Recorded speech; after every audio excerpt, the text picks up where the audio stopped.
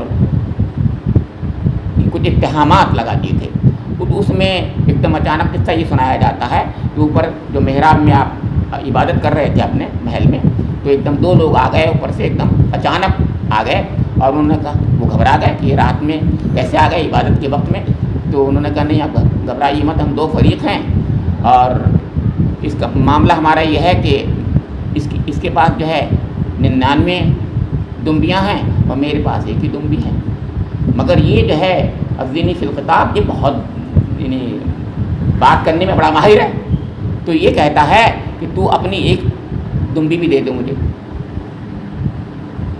اس کے بعد 99 دمبی ہیں، پھر بھی یہ چاہتا کہ میری بھی ایک دمبی یہ لے لے۔ حضرت داؤد علیہ السلام نے کہا کہ یہ تو بہت غلط بات ہے، یہ تو تمہارے پاس ایک ہی دمبی ہے، وہ بھی تم سے لے لینا چاہتا ہے، اور اس کے بعد 99 دمبی ہیں پھر بھی۔ پھر کہا گیا کہ اللہ تعالیٰ نے ان کو متنبع کیا کہ اللہ تعالیٰ نے ان کو کسی امتحان میں ڈالا ہے اور کچھ ہم تنبع کرنا چاہتا ہے۔ فوراً خیال آیا، انہوں نے توبہ کی اللہ تعالیٰ سے اور سجدے میں گر گئے۔ اب کس بات پر کیا ہوا یہ تو آپ سمجھ جائیے گا کہ کوئی ان کے خلاف کوئی بڑی باتیں ہو رہی تھی، چاہے مگوئیاں ہو رہی تھیں ان کے بارے میں، اور وہ ہمیں اس سے کہ مطلب نہیں ہے۔ بہرحال یہ کہ اس پر اللہ تعالیٰ نے کہا جیسے کہ حضرت داؤد علیہ السلام نے صبر کیا ان حالات میں، ایسے ہی آپ بھی صبر کیجیے۔ مطلب یہ ہے کہ ان پر محض تہمت بھی نہیں بلکہ بہتان تھا جو اس وقت کیا گیا، جو بھی تھا، ہمیں سے کیا مطلب وہ کیا تھا، ہم کیوں ان قریب میں پڑیں کہ وہ کیا چیز تھی، لیکن یہ کہ اللہ تعالیٰ نے اصبر علامہ یقولون کہہ رہا ہے، اور واذکر عبدنا داؤد جب کہہ رہا ہے تو اس کا مطلب یہ ہے کہ صبر، ان سے بھی صبر کا موقع تھا، ان کے لیے بھی، ان کے خلاف بھی بڑی سازشیں تھیں، حالانکہ وہ تو قوت طاقت والے تھے۔ اچھا، پھر حضرت سلیمان کا ذکر کیا گیا ہے، ان کا بھی ایک واقعہ بیان کیا گیا ہے، میں یہاں پر اس واقعے کا ذکر نہیں کرنا چاہتا، اور ویسے بھی بہت مشکل تفسیر ہے اس کی، اور خیر کرسی پر ان کے دھڑ ڈال دیا گیا آدھا ہے، اور اس کے بعد اللہ تعالیٰ نے ان کے ذریعے سے انہوں نے کہا فتنہ، وہ بھی ان کا امتحان لیا گیا تھا اللہ تعالیٰ نے۔ تو گویا کہا یہ جا رہا ہے، اب اس سے دوسری بات پتہ چلی ہمیں، ہر ایک جگہ پر یہ بتایا جائے کہ فتنہ، ہم نے ان کو فتنے میں ڈالا۔ اس کا مطلب یہ اللہ تعالیٰ بڑے بڑے رسولوں تک کو بھی امتحان میں ڈالتا ہے۔ فتنہ کا مطلب یہ مت سمجھیے فتنہ، بلکہ اس کا مطلب ہوتا ہے آزمائش میں ڈالنا۔ تو اللہ تعالیٰ آزمائش میں ڈال کر ان کو بھٹی میں ڈال کر گویا کندن بنانا چاہتا ہے۔ تو ہمارے یہاں بھی مومنین کے ساتھ میں جو کچھ بھی ہو رہا ہے کہ نہیں، یہ بھی اللہ تعالیٰ کی طرف سے ایک ایسا امتحان ہے جس میں اللہ تعالیٰ ہمیں صبر کا جو ہے صبر کی ٹریننگ دینا چاہتا ہے، ہم اس پر صبر کریں، لیکن صبر ایسے کریں کہ کچھ دین کا کام بھی کریں اور تب صبر کریں، تب تو بات ہے دین کا، یہ تو کام کر رہے تھے دین کا اور پھر صبر کر رہے تھے۔ ہاں مصیبتوں میں بھی صبر ہوتا ہے، اس میں دو رائے نہیں ہے، اور اپنی طرف سے آدمی محنت کرے، کوشش کرے، دعوت دے اور پھر صبر کرے، یعنی اس کے خلاف، تو زیادہ اس کا ثواب ہوتا ہے۔ خیر، تو اب اگلی سورہ جو تھی وہ الا لہ الدین الخالص، خبردار رہو کہ دین خالص صرف اللہ کے لیے ہے، اللہ ہی کا ہے۔ یہ ہے سورہ زمر، اور تنزیل الکتاب من اللہ العزیز الحکیم، انا انزلنا الیک الکتاب بالحق فاعبد اللہ مخلصا لہ الدین الا لہ الدین الخالص۔ کیا بات ہے، اس میں جو توحید کا جو زور ہے اس کے اندر، اس سے اندازہ لگائیے، اور اس میں بھی صبر کی تلقین ہے اندر جا کر کے، اور خاص طور سے اس میں جو بات ہے ایک دوسرا انداز ہے۔ دیکھیے میں دوسرا انداز کیوں کہہ رہا ہوں، ہیں سب ایک جیسی صورتیں، ایک زمانے کی صورتیں ہیں، لیکن ہر صورت کی الگ ہوتی ہے، اس کا مطلب ہر ایک کا سینٹرل تھیم الگ ہوتا ہے، ورنہ الگ کیوں ہوتا ہے، اس کا نام ہی کیوں الگ ہوتا، ایک ہی بات ہوتی۔ سورہ بقرہ 2.5 پاروں کی ہے، اتنی لمبی ہے سورہ، ہے کہ نہیں، اور انا اعطیناک الکوثر اتنی چھوٹی سورہ ہے، تو یہ اس کا مطلب کوئی نہ کوئی ایک خاص سینٹرل تھیم ہوتا ہے ہر سورے کا. تو یہاں پر بھی سینٹرل تھیم الگ ہوگا. اب وہ میں بتانا چاہتا ہوں کہ اگلی سورہ جو زمر ہے اس کا کیا، اس میں کیا خاص بات ہے جو الگ ہو جاتی ہے. حالانکہ سب صبر کرنے کی تلقین کر رہی ہیں اور سب توحید کی دعوت دیتی ہیں. فرق جو ہے یہ ہے کہ اس میں ایک آیت ہے، اس سے اندازہ لگائیے وہ سینٹرل تھیم بن جاتا ہے. قل یا عبادی الذین اسرفوا علی انفسہم لا تقنطوا من رحمت اللہ ان اللہ یغفر الذنوب جمیعا. اے آپ نبی اکرم فرما دیجئے کہ اے میرے بندو جنہوں نے اپنی جانوں پر ظلم ڈھایا ہے، اسراف کیا ہے، اللہ کی رحمت سے مایوس مت ہو، اللہ تعالیٰ تمہارے سب گناہ معاف کر دے گا. یہ کیوں کہا ہے اور یہ کیا چیز ہے؟ ایکچولی بات یہ تھی کہ کچھ لوگ ایسے تھے جو بڑے اچھے نیک دل ہوتے ہیں انہی لوگوں میں سے، مگر وہ کہتے ہیں کہ یار زندگی بھر تو ہم نے گناہ کیے ہیں، اب اللہ تعالیٰ تو ہمیں معاف نہیں کرے گا. کیسے معاف کرے گا؟ ہم تو بہت ہی گناہ گار ہیں، بہت ہی خطا کار ہیں. اس سے مایوسی طاری ہو جاتی ہے، اور مایوسی جب طاری ہوتی ہے تو پھر انسان ابلیس بن جاتا ہے. ابلیس کے معنی وہی ہوتے ہیں، مایوس ہے وہ بھی، ہے نا. اللہ کی رحمت سے مایوس، ابلیس کے معنی یہی ہوتے ہیں. اللہ کی رحمت سے وہ مایوس ہو چکا ہے اب وہ. لہٰذا اب وہ کیا کر رہا ہے؟ جو آپ دیکھ رہے ہیں کیا کر رہا ہے، وہ سب کو ہی گمراہ کرنے پہ تل گیا ہے. ایسی مایوسی یہ ہوتی ہے کہ ابلیس بن جاتا ہے انسان. میں یہ عرض کرنا چاہتا، سوچیے کہ ایسا ہوتا ہے کہ سب اس میں ابلیس بن جاتے ہیں لوگ. اب وہ قصہ بھی سنا ہوگا آپ نے کہ بنی اسرائیل میں 99 لوگوں کو اس نے قتل کر دیا تھا، ہے کہ نہیں. وہ عالم کے پاس پہنچا تو اس نے جب یہ کہا کہ میں نے ایسا کیا کہ اب بھی میری اللہ کی طرف سے توبہ کا دروازہ کھلا ہے کہ نہیں کھلا ہے، میری اب بھی بخشش ہو سکتی نہیں ہو سکتی. وہ عالم صاحب جو تھے انہوں نے کہا کہ کوئی راستہ نہیں رہا، ایک اور مرد نکلے جو ڈوب گیا، ختم. سمجھنا کہ اس کی وجہ یہ تھی کہ اللہ تعالیٰ کا فیصلہ وہ کر رہا ہے. انہوں نے کہا تو جہنمی ہے، جہنم ہی جائے گا. تو اللہ تعالیٰ نے اس پر تبصرہ یہ آتا ہے حدیثوں میں کہ وہ کام جو اللہ کا فیصلہ ہے وہ میں اور آپ کون کر سکتے ہیں، ہے کہ نہیں. اور اللہ رب کریم ان اللہ یغفر الذنوب جمیعا، تو یہ ہے وہ بات جو بتانے کی چیز تھی. تو ایسے لوگوں کو جو کہتے ہیں نا بالکل کنارے پہ کھڑے ہوتے ہیں اور مایوس سے ہو جاتے ہیں، اللہ تعالیٰ ان کو بلا لیتا ہے اپنی طرف بلاتا ہے. نہیں تم بھی آؤ، میرے بندے ہو، تم تو آ جاؤ. اس کا قصہ تو بڑے بڑے تفسیروں میں بڑے قصے ہوتے ہیں، وقت کم ہے تو وہ میں نہیں سنا چاہ رہا ہوں. کہ حضور میں قصہ سنا رہا ہے، بچی کو، اپنی بیٹی کو اس نے جو ہے زندہ درگور کر دیا ہے، سمجھا. اس نے کتنے زنا کیے ہیں. اس کے بعد وہ قصہ حضور کو سنا رہا ہے اور ایمان لا چکا ہے وہ. تو پھر اس کے بعد حضور سے کہتا ہے کہ اے اللہ کے رسول کیا آپ کی میری بخشش ہو جائے گی. اور حضور کے رخسار مبارک جو ہیں آنسو سے تر ہو چکے ہیں. تو بچی کی بات کر رہا ہے مجھے طریقے سے، کیونکہ وہ یعنی بچی کو لے جاتا ہے کسی بہانے سے کہ تم وہاں چلو، ہے نہیں، اپنی بیٹی ہے وہ. اور اس کے بعد اس کے لیے گڈھا کھود رہا ہے. جب گڈھا کھود رہا ہے تو اس میں مٹی جب گرتی ہے تو وہ مٹی ہٹاتی ہے بیٹی. ابا آپ کے چہرے پہ آپ کے مٹی گر رہی ہے، ابا پیار سے کہہ رہی ہے. اس کے بعد وہ کوئی دھکا دیتا اس میں گرا، اور پھر روتا ہے خود کو کہ میں نے تو ایسا کیا ہے، اتنا بڑا ظلم کیا ہے، اب بھی میری بخشش ہو جائے گی. حضور نبی اکرم صلی اللہ علیہ وسلم کے رخسار مبارک آنسو سے تر ہو گئے، بالکل بہت تر. تو حضور نے کہا تم ایمان لے آئے، تم نے توبہ کر لی. توبہ تو تم نے ایسی کی ہے یہ والی، لیکن تم ایمان لا چکے. کہاں تو کہاں جاؤ، اللہ تعالیٰ کی امید ہے، رحمت سے امید ہے، انشاءاللہ تمہاری بخشش ہوگی. یہ ہے وہ آیت جس کی وجہ سے میں کہہ رہا ہوں اس زمر میں. اور پھر ایک طرف بتایا آخر میں کہ اللہ تعالیٰ جو ہے گروہ در گروہ جنتیوں کو جنت کی طرف لے کے جائیں گے اور جہنمیوں کو جہنمیوں کی طرف لے کے جائیں گے.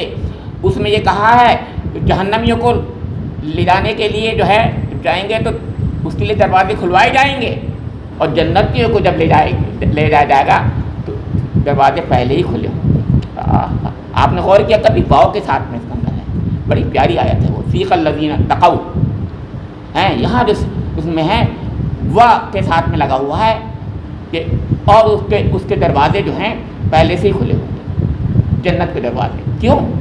استقبال جنتیوں کا اللہ تعالیٰ ایسے کرے گا، ایسے استقبال کرے گا کہ پہلے سے ان کے لیے جنت نہیں. گویا اللہ کی رحمت ایسی وسیع ہے، دامن پھیلائے رکھتی ہے رکھنے کو کہ بندوں کے لیے وہ انتظار کر رہی ہے. اللہ تعالیٰ انتظار کر رہا ہے کہ میرے بندے جنت کی طرف آئیں. تو دروازے کھول دیے انہوں نے پہلے، اور جہنم کے دروازے بند ہیں. انسان کھولتا ہے اور کھلواتا ہے. گویا کہنا ہے انسان اپنے عمل سے جہنم کے دروازے کھلوا رہا ہے، کھلوانا چاہتا ہے. کتنی بری بات ہے. تو یہ سورۃ زمر تھی صاحب. سورہ مومن میں پہلے بتا چکا آپ کا، اور اس میں کچھ باتیں اگر رہ گئی ہوں تو میں دیکھیے ایک دو باتیں اور کہتا ہوں۔ ہاں، ایک بات یہ کہنا چاہ رہا ہوں کہ پہلی سورہ صاد تھی حروف مقطعات سے، اگلی سورہ میں کوئی حرف مقطع نہیں تھا، تنزیل سے شروع ہوئی تھی وہ، اور تیسری سورہ جو سورہ المومن اور الغافر ہے یہ حمیم ہے، اور ایسی 7 حوامیم ہیں۔ اب وہ پھر گروپ ایک آ گیا حمیم کا، درمیان میں ایک ہے ایسا جو حامیم عین سین قاف ہے، سورہ الشورى، سمجھا آپ کے؟ باقی 6 تو حمیم حامیم حامیم حامیم حامیم ہے۔ آخری سورہ الاحقاف 26ویں پارے کا پہلی جہاں شروع ہوتا پارا وہاں پر ہے، اور یہ جو ہیں آپ کی حوامیم ان کا بھی خاص اپنا ایک خاص مزاج ہوگا، انشاءاللہ کل بتاؤں گا۔ رب کریم سے میری دعا ہے کہ مجھے آپ لوگوں کو قرآن پاک کو سمجھنے کی، اس کے مطابق عمل کرنے کی توفیق نصیب فرما دے، اور جو صبر مطلوب ہے ہمیں اللہ رب کریم اس صبر کے مطابق زندگی گزارنے کی، اس صبر پر چلنے کی توفیق نصیب فرما دے۔ وہ صبر جو جنت لے جاتا ہے، وہ صبر حقیقت میں جو جنت لے جاتا ہے، وہ صبر ہمیں اللہ تعالیٰ عنایت فرما دے رب کریم۔ وہ شکر جو ہمیں جنت کی طرف لے جاتا ہے، وہ شکر بھی عنایت فرما دے۔ صبر و شکر کے درمیان میں بندہ مومن جیتا ہے۔ اللہ رب کریم ہمیں صبر والا، شکر والا بندے بنا دے۔ ربنا تقبل منا انک انت السمیع العلیم وتب علینا انک انت التواب الرحیم، وآخر دعوانا الحمد للہ رب العالمین۔